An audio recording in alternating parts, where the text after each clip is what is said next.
Hi folks, back again. This is number 127, part 3, excuse me. Some of you comment about my smoking and drinking. Yeah, I know it's bad, but thank you for commenting anyway. This is a pretty good one here. And here again, I had just mentioned that just because someone buys into something that's on its face is just absurd, doesn't mean that they can't be bright people. You know, we have all those mechanisms, as I mentioned before, confirmation bias and all the other stuff that allows us to do that. But this is a really good one. I know nothing about baseball. I know nothing about the Dodgers. I know nothing about Frank and Jamie McCourt, who I guess own the Dodgers or do something, you know, high up in the Dodgers. I do know they've had enough press that they're getting a divorce, and I am aware of that, even though I don't follow baseball. But here's the good part. I'm getting to the good part. These people, yes, old Frank and Jamie, excuse me, they hired a Russian to send good energy to the team. Folks, as I've said many times, I can't make this up. I'm not that bright. Yes, they did. This guy from Russia, who lives in, I believe, in the Boston area or something.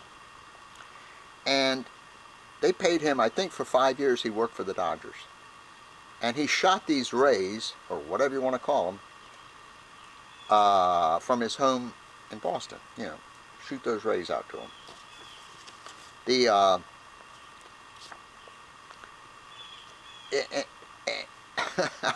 as I said, I couldn't make this up, honest. Now the person who actually introduced them and got this deal going for this Russian physicist, his name is Barry Cohen. Now, let me tell you what he is.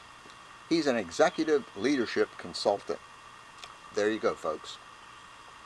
Let me see, it sounds like Anthony Robbins, or an Anthony Robbins wannabe. Am I getting that word right? I'm sure the last name is Robbins, and I'm pretty sure it's Anthony. And Tony. My production assistant, what? Tony Robbins. Tony. Anthony? Tony? Whatever. Tony Robbins, yeah. Yeah, he's a Tony Robbins kind of guy. Guy I always wanted to go out and have a drink with. But anyway, this Barry Cohen, a Tony Robbins kind of guy, fixed these folks up with this energy guy, you know. And here's the good part. One of the attorneys for the wife, Jamie, said that there was a bonus of certainly 6 figures and even higher.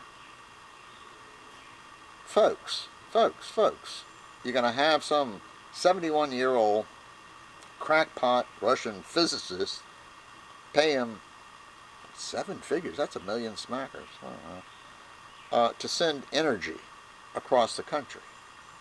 Think about that for a minute. Think about that. Send energy across the country? Come on. But there's a really good part here. Sorry, bear with me. Oh, yeah. Now, Cohen, that's the Tony Robbins wannabe, sent an email during the final week of the 2005 season to reinforce the value.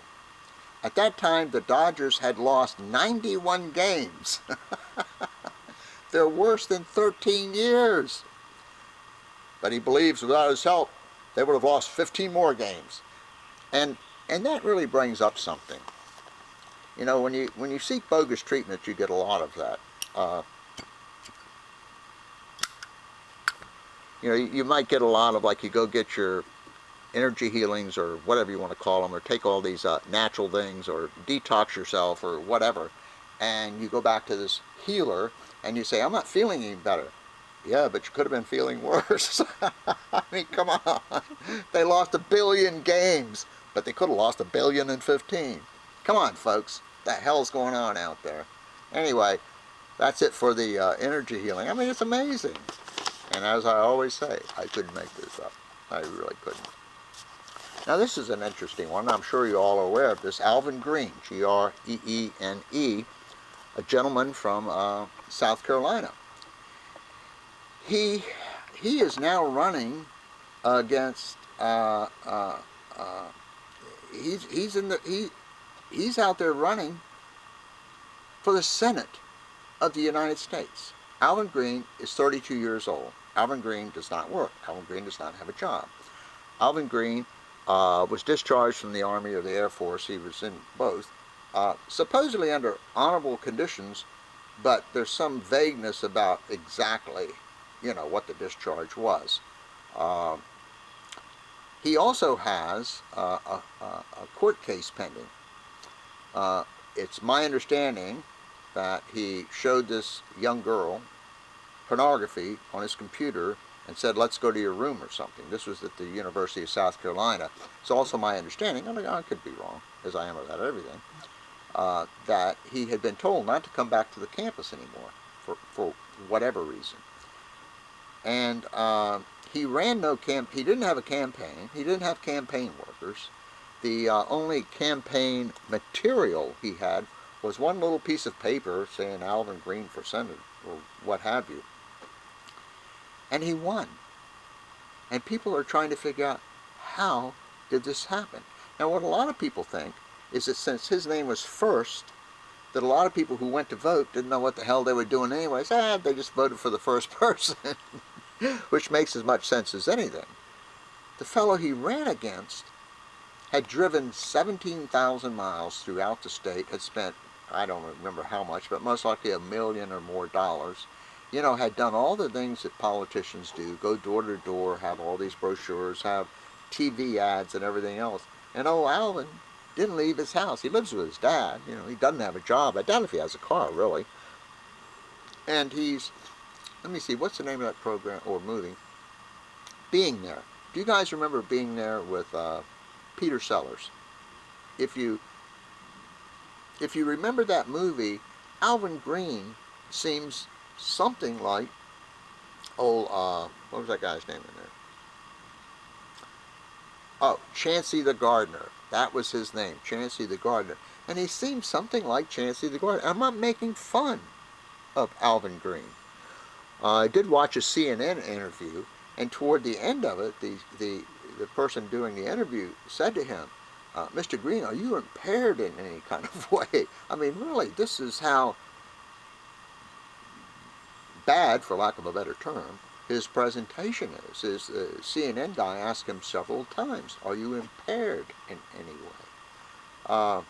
But anyway, of course, I was thinking that, could he do any worse?